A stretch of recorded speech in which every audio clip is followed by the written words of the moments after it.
Here's my plan to stop the chemical, physical, and emotional mutilation of our youth. On day one, I will revoke Joe Biden's cruel policies on so-called gender-affirming care. Ridiculous. A process that includes giving kids puberty blockers, mutating their physical appearance, and ultimately performing surgery on minor children. Can you believe this?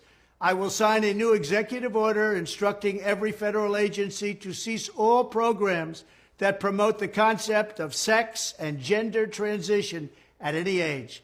I will then ask Congress to permanently stop federal taxpayer dollars from being used to promote or pay for these procedures and pass a law prohibiting child sexual mutilation in all 50 states. It'll go very quickly.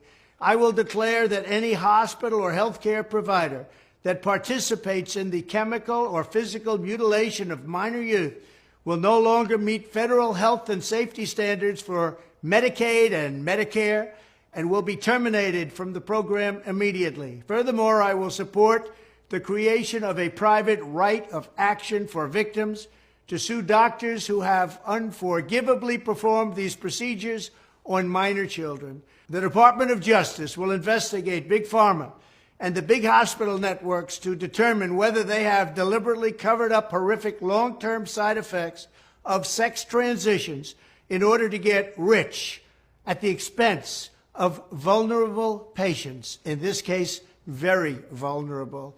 We will also investigate whether Big Pharma or others have illegally marketed hormones and puberty blockers which are in no way licensed or approved for this use. My Department of Education will inform states and school districts that if any teacher or school official suggests to a child that they could be trapped in the wrong body, they will be faced with severe consequences, including potential civil rights violations for sex discrimination and the elimination of federal funding.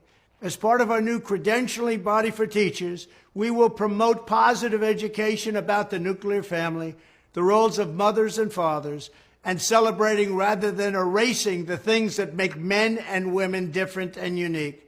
I will ask Congress to pass a bill establishing that the only genders recognized by the United States government are male and female, and they are assigned at birth. The bill will also make clear that Title IX prohibits men from participating in women's sports, and we will protect the rights of parents from being forced to allow their minor child to assume a gender which is new and an identity without the parents' consent.